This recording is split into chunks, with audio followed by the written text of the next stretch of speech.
만나러 만나 TV 구독자 여러분, 주님 안에서 평안하신가요? 썸네일을 보셔서 아시겠지만 오늘은 좀 색다른 책을 가지고 나왔습니다. 로렌스 리드가 지은 예수는 사회주의자였을까? 라는 책입니다.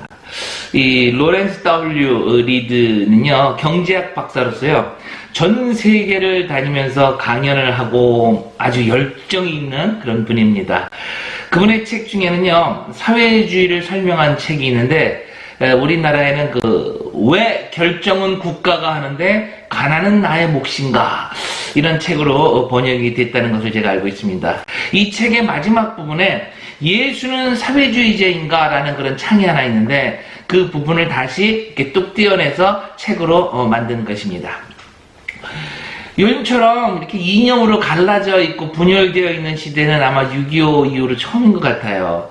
참 이 시대 기독교마저도 막 분열되고 있는 이때에 기독교는 사회주의다 라고 말하는 이 시대의 악한 거짓말에 분명히 반박하고 대적할 수 있어야 할 것입니다.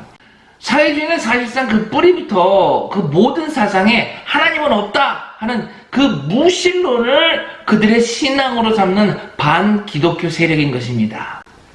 사회주의든지 자본주의든지 뭐 사회적인 약자를 돕고 빈부격차를 줄여야 하는 것, 그건 무슨 당연한 얘기죠. 당연한 과제고 의무입니다. 자본주의는요, 자발적인 방법을 사용합니다. 그러나 사회주의는 강제적인 방법을 사용하고 또 그런 강제적인 방법이 당연하다, 옳다라고 말하고 있습니다. 이에 로렌스 리드는요, 아주 재미있는 글을 썼습니다. 제가 두 군데만 간단하게 읽어보겠습니다. 성령은 우리가 잘못하더라도 안타깝게 탄식하면서 우리를 올바른 길로 인도하려고 노력하지만 강제하지는 않습니다. 반면에 귀신은 강제로 인격을 조종합니다. 자유로운 사람들은 모두가 똑같지 않고 모두가 똑같은 사람들은 자유롭지 않다. 가난한 사람들을 돕는 가장 확실한 방법은 부의 재분배가 아니라 부의 창출이다. 사회주의에 대해서 이제 비판을 하면 그 유럽의 여러 나라들을 막 이야기하면서 사회주의 전부가 이렇게 다 가난하거나 그게 나쁘지 않아요, 막 이렇게 얘기하는 몇몇을 제 주위에도 볼 수 있습니다. 그러나요, 저자는 이렇게 또 이야기를 합니다. 덴마크나 스웨덴, 노르웨이의 경제는 사회주의 때문에 성공한 것이 아니라 시장 경제 때문에 성공한 것이다. 아직 이 책의 서론도 넘어가지 못했는데 흥미진진하죠? 사회주의를 지지하는 사람들을 보면요, 사회주의가 뭔지도 모르고 지지하는 사람들이 상당히 많고요. 또 사회주의다 그러면 이게 뭐 서로 공평하게 이렇게 나누는 것, 이렇게 좋은 이미지를 가지고 있는 사람들도 상당히 많습니다. 재분배, 뭐 공개념, 뭐 이런 단어가 많이 나오니까 억울하지도 않게 우리가 이렇게 평등한 이렇게 뭔가가 주어질 것 같은 느낌의 사회주의 혹은 또 이렇게 진보 세력을 이렇게 지지하는 세력이 많습니다. 그 지지하는 분들을 보면 또 나는 약자다, 나는 억울하다, 이 사회 정권에 많이 내가 당한 사람이다, 이렇게 또 피해의식을 또 많이 가지고 있고요. 그러나 공유와 공개념의 차이는 다르다는 것. 공유는요, 국가나 자치단체가 소유를 한다라는 그런 개념이고요. 공개념이라는 건 뭐냐면 공공의 이익을 위해서 함부로 사용하지 못하게 하는 것입니다. 그러니까 예를 들면 그 군사지역에다가 아파트 못 짓게 하잖아요, 지금도. 상수지역에다가 식당 지으면 큰일 나죠. 그러니까 우리나라에서도 이미 아주 심하게 규제를 잘 하고 있다는 것입니다. 그런데 국민들은 잘 이해하지 못한다고 그냥 어려운 말로 토지 공개념을 막 설명하고 이게 좋은 거니까 확대해야 한다 그러고, 정작 자기네들은 땅 다 사고 모든 규제 다 풀어버리고 그리고 땅값을 그냥 1000배로 막 올려버리는, 이들이 그들의 수법이다라는 것입니다. 그런 잘못된 가르침이 전교조 세력을 통해서 학교를 통해 이미 침투해버렸고요. 이제는 교회 안에까지 들어와서 하나님의 백성들에게 사회주의 사상을 가르치고 있습니다. 특히 찬양사역자들 중에 상당히 많이 있죠. 토지 소유와 공개념에 대해서 말이 나왔으니까 성경적으로 한번 이야기를 해보도록 하겠습니다. 레위기 25장에는요, 토지는 하나님의 것이니 소유하면 안 된다라고 이게 설명하는 사람들이 많이 있습니다. 그런데요, 이 세상의 토지만 하나님의 것일까요? 토지만 하나님의 것이 아니라 이 세상의 모든 것이 다 하나님의 것입니다. 단지 우리는 그것을 맡아서 관리하는 청지기인 것이죠. 공동관리가 아닌 개인에게 맡겨진 토지와 재산과 달란트를 잘 활용해서 다시 하나님께 돌려드려야 하는 것입니다. 성경에는요, 희년제도가 있습니다. 50년이 지나면 원래 주인에게 되돌려주는 제도죠. 50년이 지나 이 희년이 되면 돌려주라는 것이 이 국가나 무슨 어느 공공기관이나 단체나 이런 데 돌려주라는 것이 아니라 원래 주인에게 돌려주라는 것 잊지 마시기 바랍니다. 이 책은 이 사회주의가 무엇인지, 그리고 두 번째는 기독교가 사회주의라고 말하는 사람들의 그 이유는 무엇인지, 그리고 왜 그들이 틀렸는지를 잘 설명하고 있습니다. 그리고 세 번째, 진정한 기독교인은 왜 사회주의가 될 수 없는지, 이것도 나와 있죠. 네 번째는요, 그렇다면 기독교인의 경제관은 어떤 것일까? 이런 것들을 아주 분명하고 간결하게 정리를 하고 있습니다. 최근 10년 사이에 미국을 시작해서 기독 사회주의자라는 사람들이 아주 많이 늘어났습니다. 허핑턴 포스트라는 유명한 신문사에는요, 예수는 사회주의자라는 제목으로 기사가 나기도 했습니다. 하나 읽어보도록 하겠습니다. 진정한 사회주의자가 있다면 그것은 예수였다. 헐, 예수가 사회주의자였다는 것을 기억할 필요가 있다. 그의 급진적인 사상은 많은 자본주의 비평가들에게 영향을 미쳤다. 이 정치학 석자 교수가 쓴 글입니다. 이런 부류의 사람들은요, 성경에서 예수가 사회주의자였다라는 그런 근거를 먼저 들어봐라 라고 하면 제일 먼저 사도행전 2장을 이야기합니다. 사도행전 2장 44절로 45절이죠. 믿는 사람이 다 함께 있어 모든 물건을 서로 통용하고 또 재산과 소유를 팔아 각 사람의 필요를 따라 나누어 주며.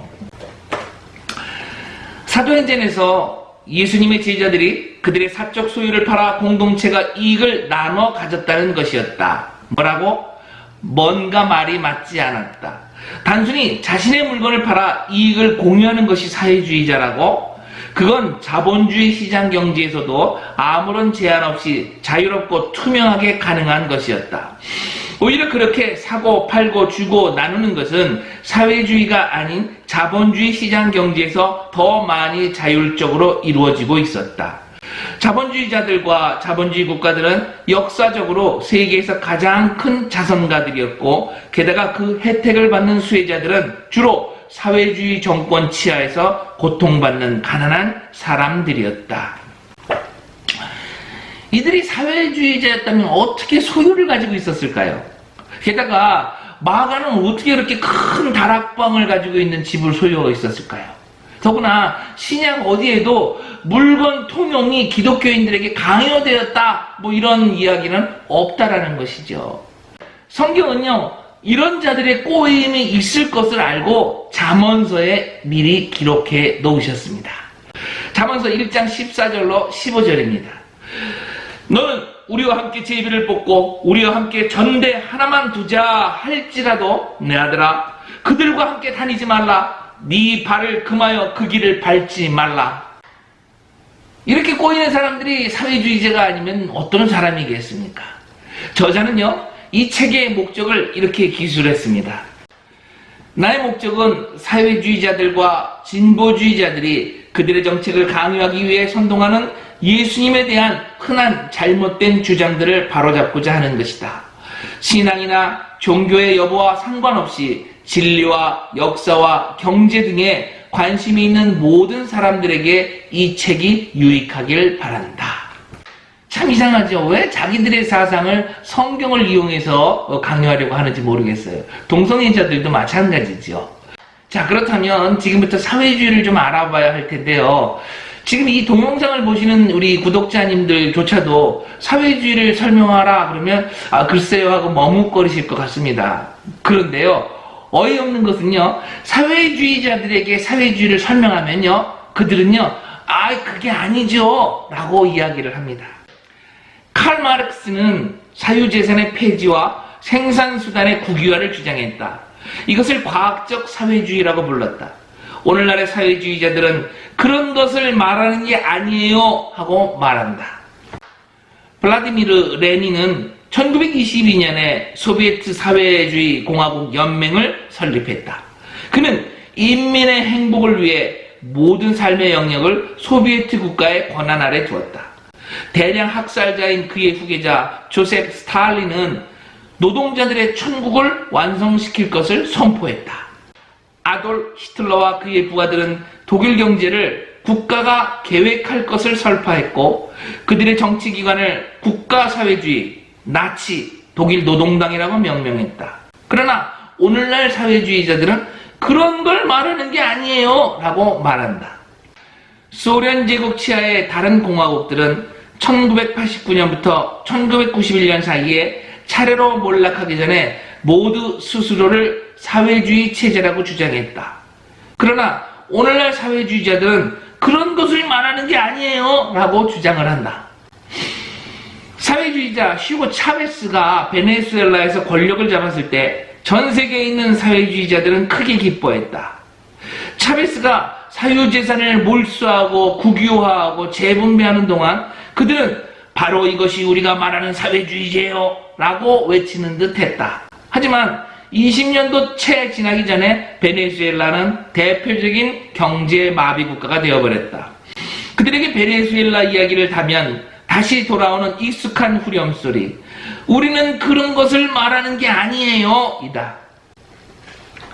사회주의는 결국 그것이 실패하기 전까지만 사회주의였다가 실패하면 애초부터 사회주의가 아닌 것이 되는 것이다. 그래서요, 이들이 만들어낸 것이 뭐냐면 민주적 사회주의라는 것입니다. 공산주의하고는 좀 구별이 돼야 되고 어떻게 사회주의는 꾸역꾸역 넣어야 되기 때문에 만들어진 단어가 바로 민주적 사회주의다라는 것이죠.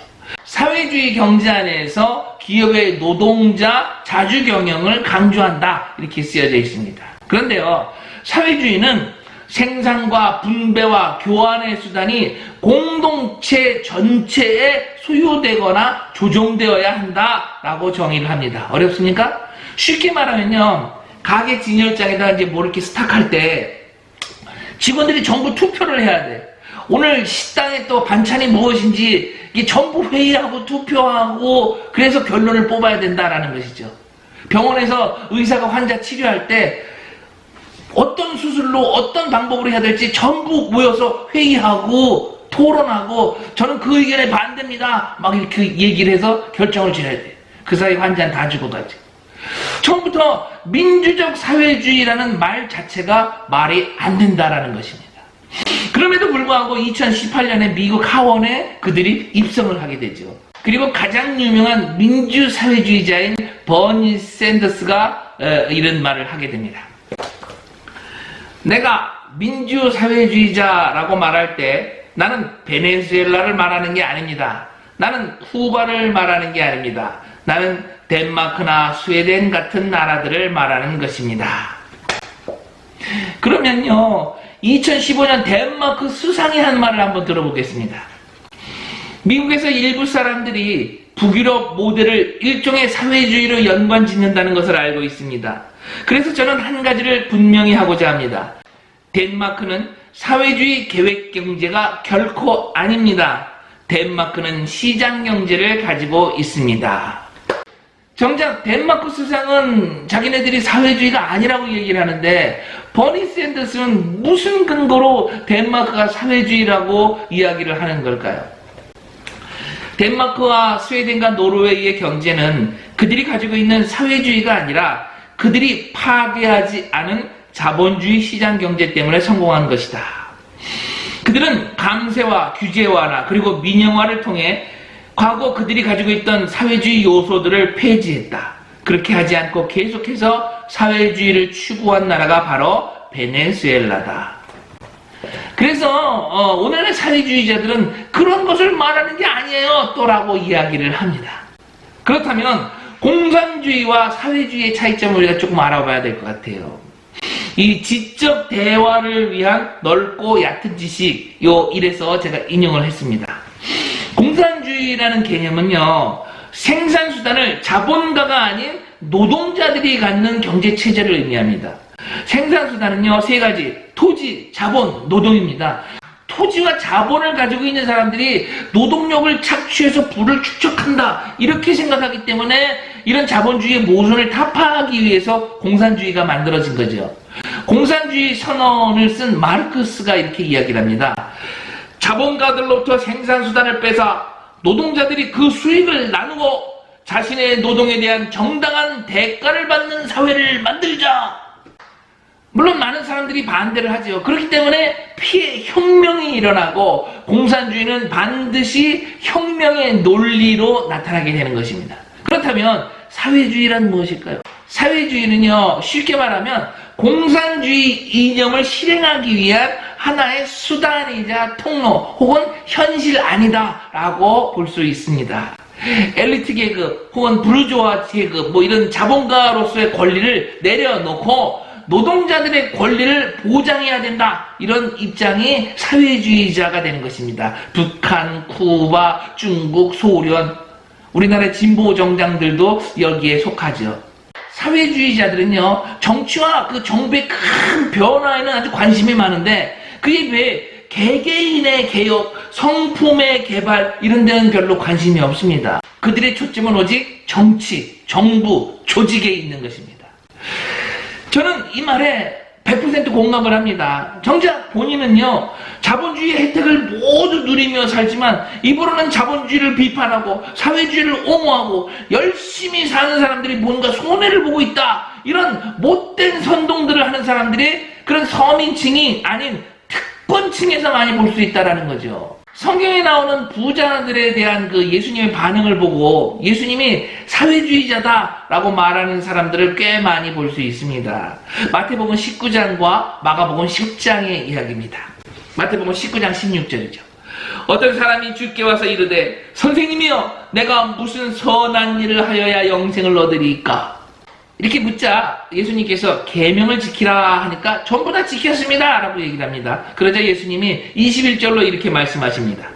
마태복음 19장 21절입니다. 예수께서 이르시되 네가 온전하고자 할진대 가서 네 소유를 팔아 가난한 자들에게 주라. 그리하면 하늘에서 보화가 너에게 있으리라. 그리고 와서 나를 따르라 하시니, 이 부자는 조언을 받아들이지 못하고 근심하며 떠나갑니다. 그러자 예수님이 이렇게 말씀을 하시죠. 마태복음 19장 23절로 24절입니다. 예수께서 제자들에게 이르시되 내가 진실로 진실로 너희에게 이르노니 부자는 천국에 들어가기가 어려우니라. 다시 너희에게 말하노니 낙타가 바늘귀로 들어가는 것이 부자가 하나님의 나라에 들어가는 것보다 쉬우니라 하시니.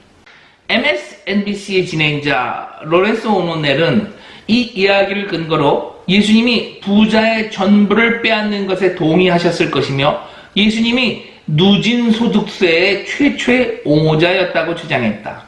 그러면서 오도넬은 그리스도의 의로운 길, 사회주의를 따르든지 저주받은 자의 길을 따르든지 선택하라고 결론을 내렸다. 요즘 방송하는 사람들 이렇게 아무 말이나 하고 이렇게 마구 내뱉기 때문에 분별력 없이 듣는 사람들은 그게 맞는 줄 알고 속아 넘어가는 경우가 상당히 많이 있습니다. 예수님이 가서 네 소유를 팔아 가난한 자들에게 주라고 말씀하셨을 때 그 대상은 한 명의 개인이었다. 예수님은 그 사람의 믿음을 시험하고 계셨다. 예수님의 말씀은 부자를 시기하거나 부자에게 빼앗아야 한다거나 혹은 가난한 자들에게 무료로 나누어 주라는 것이 아니었다. 예수님의 말씀은 성품과 인격에 대한 것이었다. 제 주변에도요, 재물에 지배받아 살면서 그냥 말마다 돈 하면서 그냥 주일이면 마치 말씀 안에서 하나님만 섬기는 자인 양 막 찬양하고 기도하고 그런 라우디게아 교인 같은 그런 몇몇의 사람들을 제가 볼 수 있어요. 그런 자들에게 우리 주님은 너는 차지도 않고 덥지도 않다, 그냥 내쳐버리겠다, 이렇게 주님은 말씀하고 계시는 것입니다. 예수님이 낙타와 바늘귀를 말씀하셨을 때 특정 소득 이상을 가진 사람들은 자동으로 천국에 들어가지 못한다는 것을 의미하신 것이 아니라 그런 물질적 소유를 영원한 구원보다 우선적으로 여기는 사람들이 얼마나 천국에 들어가기가 힘든지를 표현하신 것이다. 사실 이 말씀을 하시고 바로 다음에 하신 말씀이 남자나 여자나 부자나 가난한 자나 어떤 사람도 스스로 구원할 수 없다라는 말씀이었다. 이 마태복음과 마가복음에 기록된 부자의 비유만 읽으면요, 부자가 아주 탐욕스러운 그런 자본주의 상인이다 이렇게 잘못 가정할 수도 있겠어요. 그러나 이 이야기는요, 누가복음 18장에도 나오는데, 이 18장에는요 어떤 관리라고 분명하게 직업을 소개하고 있습니다. 이 부자는 어떤 정부 관리였다라는 사실이죠. 당시 정부의 관료의 부패는 악명 높았다.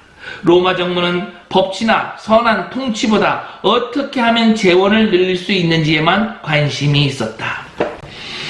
돈이 죄인 것처럼 착각을 하는 경우가 많은데요. 디모데전서 6장 10절을 한번 읽어보겠습니다.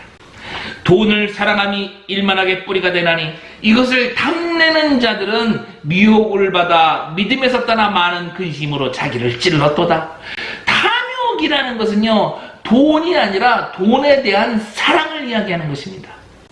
누가복음 16장에는요 부자와 거짓 나사로의 이야기가 나옵니다. 부자가 왜 지옥에 갔는지에 대해서 그저 추정할 뿐이지 구체적인 죄명은 나와 있지 않습니다. 그 때문에 사회주의자들은 부자는 죄인이다 라는 이야기를 하죠. 기독교 변증학자 이 사이먼 키스트메이커라는 사람은요, 그의 책 예수님의 이야기 이해하기라는 책에서 왜 부자와 나사로가 각각 다른 결말을 맞았는지를 설명하고 있습니다. 부자는 세상에서 악하게 살았기 때문에 지옥에 떨어진 것이 아니었다. 부자는 세상에서 그가 행한 어떤 일 때문에 지옥의 고통을 받을 만했던 것이 아니라 그가 하지 않은 것 때문에 지옥에 간 것이다. 그는 하나님과 이웃을 사랑하는 것을 소홀히 했다. 그는 하나님과 그의 말씀을 등한시한 것이다. 이게 무슨 말이냐면요, 예수님이 중요시했던 것은 물질의 여부가 아니라 개개인의 믿음이 어디에 놓여져 있는가에 대한 것입니다. 그리고 각자의 믿음에 대한 최후의 평가는 오로지 하나님의 직권이다 라는 것이죠. 산상수훈에는 또 이런 말이 있습니다. 한 사람이 두 주인을 섬기지 못할 것이니 혹 이를 미워하고 저를 사랑하거나 혹 이를 중히 여기고 저를 경히 여김이라. 너희가 하나님과 재물을 겸하여 섬기지 못하니라. 할렐루야. 예수님은 하나님 대신에 자신의 부를 더 믿었던 사람들과 하나님을 무시하거나 모욕하는 방법으로 부를 착취하고 사용했던 사람들을 정죄하셨다.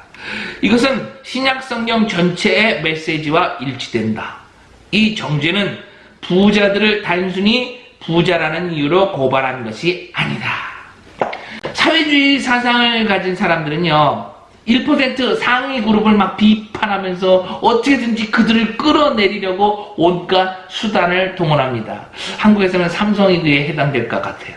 그런데요, 진짜 고민해야 할 것은 이것입니다. 읽어드리겠습니다. 소득 불평등이 충분히 파괴된다면 우리는 다음 스티브 잡스가 더 이상 기업가 정신을 발휘하지 않고 서핑만 하게 될 것을 걱정해야 하지 않을까? 삼성에서도 이제 노조를 강의해서 만들어서 결국 삼성의 노조가 생겼습니다. 그리고 그들이 벌써 임금 인상 요구를 해가지고 벌써 체결이 한번 된 걸로 알고 있습니다. 자꾸 삼성이 이 세계와 경쟁하는 것을 방해하다가 이재용 회장이 반도체, 스마트폰 이거 다 산업 포기하고 세계 여행만 다닐래, 난 이제 먹고 그냥 놀고만 다닐래, 오히려 이런 것을 더 두려워해야 되는 거 아닐까요? 기독교 교리는요, 물질을 숭배하는 것이나 다름없는 욕심, 이것을 경계합니다. 경제학자 토마스 소웰도 마찬가지로 욕심에 대해 말하면서 사회주의자들이 저지르는 한 가지 위선을 지적한다. 자신이 번 돈을 지키고자 하는 것은 욕심이라고 하면서 왜 다른 사람들의 돈을 빼앗는 것은 욕심이 아닐 수 있는지 나는 도무지 이해하지 못하겠다. 성경은요, 사유재산권을 소중히 여기고 내 것일 때 희생하고 헌신하고 구제하고 그런 의미가 있는 것이지 내 것이 아니면요 헌금에도 의미가 없는 것입니다. 하나님이 그것을 청지기에게 맡겼는데 사회의 공동으로 맡겨진 것이 아니라 개개인에게 맡겨졌다는 것을 기억하시기 바랍니다. 더 전하고 싶은 내용이 상당히 많이 있습니다만 이 정도로 줄여야 할 것 같습니다. 이 책의 맨 마지막에는요 이렇게 쓰여져 있습니다. 이 글을 읽고 마치도록 하겠습니다. 이 책이 다루는 주제는 이 시대의 가장 교활한 거짓말 중 하나입니다. 바로 예수님이 사회주의자 그리고 그 정치, 경제, 사회 제도를 지지하실 것이라는 완전한 거짓말이죠. 이보다 진리를 왜곡하는 것도 없습니다. 신약 성경 어디에도 예수님이 국가 권력의 집중이나 부의 강제적 재분배, 경제의 중앙계획 혹은 생산수단의 국유와 같은 사회주의 기본 개념을 옹호하셨다는 내용을 전혀 찾을 수 없기 때문입니다. 분별력 있는 저와 여러분 되시길 예수님의 이름으로 축복합니다. 할렐루야!